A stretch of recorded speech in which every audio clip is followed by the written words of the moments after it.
August end at the repatriation ceremonies that the Academy come up with a budget to the community, and those funerals should be covered in full by the Academy and the RCMP, because we've been nickel and diming our communities to help, and we've had 3 memorials so far. In essence, the total memorial and funerals for the women has forced us all to be ghouls, and I'd like that to come to conclusion. The funerals and memorials of the deceased women at the pig farm, and it ought to be a priority. I'd like to reiterate that our CRAB, Create a Real Available Beach Water for Life Society, co-founded the Missing Murdered Women's campaign, and our soul group is the only group that did not take 5 cents or 1 cent for the Missing Murdered Women's campaign. And I invite all of those organizations that have collected at least $5 million in 4 years on behalf of the Missing Murdered Women's campaign to put into the kitty for those funerals and memorials. In good faith, to show good faith, we've made mistakes. Mistakes must be reprimanded, even when you're tiny, taught to grandparents' age. So that's what I wanted to reiterate and reassure community members that we have positive things going on. We're paying for our mistakes. Part of that mistake is the murder of those women, and to put them in burial and funeral and cover the cost for all the funerals, the travel and expenses for the families must be done by those that made the mistake in our community healing process, united for healing in the highest of honor, healing our nations of united resistance to missing and murdered women in our communities. With that, I thank everybody for the grave concerns that were reiterated, and express appreciation again for all of those people that took money off the blood of our women, and invite you to put into that kitty again with the BPD and the RCMP with their pledge since August, and the BPD since the monthly meetings with the missing and murdered women. And with that, in good faith done, I believe we could move forward, because we're all at the impasse of having those women. You don't move on something when the dead are out there, because chaos happens. And at the meetings, we said, would the leader of the police department, would the leader of the RCMP leave the women's bones, their women's families out there? No, they wouldn't. So I want to be thankful for the BPD for making that pledge with the Women's Memorial March. And there's been applications for the Women's Memorial March this year, a lot of them for funding and national funding, and it has never been about the money for our original group. It's a prayer, it's a ceremony, and you guys got lots of money. We invite you to tell all your representatives be out here with us on February 14th. The whole town, anyone representative of women, anyone related to women should be out here in good faith on February 14th at our ceremonies, and put those women away, and then move forward, not as ghouls of those 33 women that were murdered unnecessarily. Thank you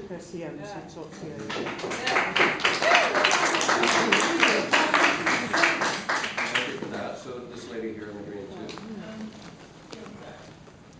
Very much appreciate these ladies' words. First of all of you that stuck to sit here, I thank you for being who you are. I really do. Because without you, what the opinions are of police officers, and the people like police officers who don't, I could not be here. Okay? I don't think that I would be allowed another police officer. So thank you all very much for that. Okay? But what I see is, since I've come into this neighborhood, and I've been stuck here 9 years,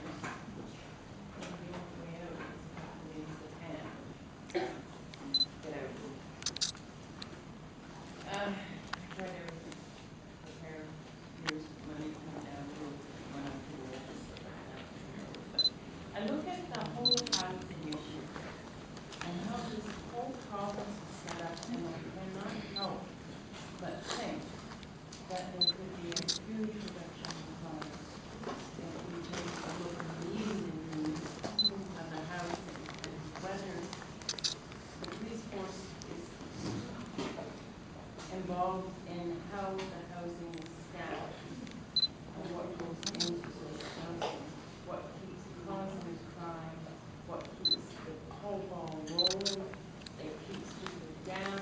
I mean, such as Jericho, who's senior, can't afford a house. Then there's drug dealing problem number two.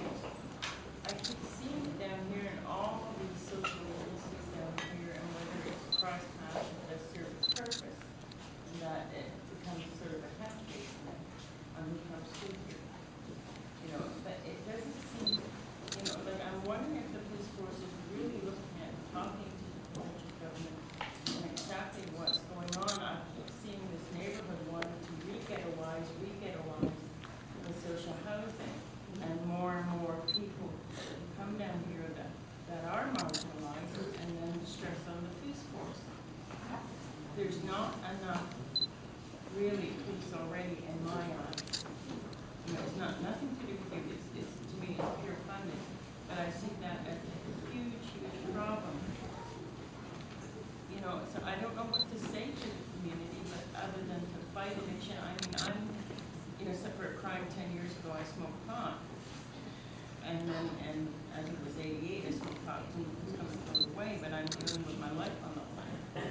Even with rifle to my head at one point to save a senior in the house. And I took down a crack house. I nearly lost my marbles back then. I've been fighting housing for years, and nothing but one dump after another. And the question also goes into the control of the landlords. And until we get this straight, I don't believe that I will see it end down here.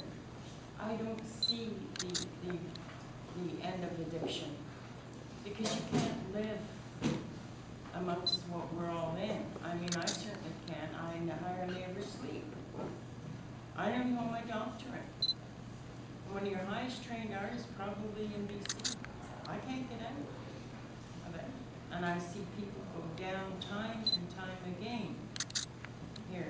And I see Carnegie running around screaming, housing, social housing, lump them all in together. Well, if I took somebody in the government and said, hey, your mother has a secondary suite in her basement. We're creating a program. Your mother can't afford her house, but now you're going to house somebody underneath your mother who's 80 years old that has a crystal meth crack and crack addiction. They say, like hell you are. I take a disabled person and say, here you are. Here's somebody that's extremely unstable.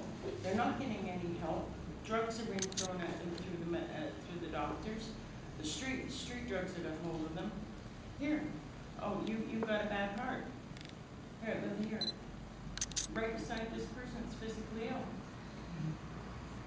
It keeps going on and on. And I see this whole neighborhood wanting it all to be, live down here. And I don't think it's possible. And the thousands and millions of dollars that are going out in policing, it has to change. I looked at calling money from across Canada from every woman, $5 out of your pocket. I'll start building buildings. I've been yelling that for a few years, but then how do you staff them? You have to think of the medical facilities available. You have to think of disease control. You have to think of services for them, and so on. But it just can't go on. So I call to the police, I call to professionals, bring them in, but not activists who do not think in those terms and cannot adequately speak for society with the media coming down here. Addiction, homelessness, and mental illness. Right now I'm trying to meet with physically disabled group. I'm trying to form that, though I'm scared I'm going to get some severe anarchists, and I don't want that. For the physically disabled are not even being addressed. And you wonder why women are out in the streets, why women are ending up in prostitution, or why women are being raped. I mean, how do you stack it?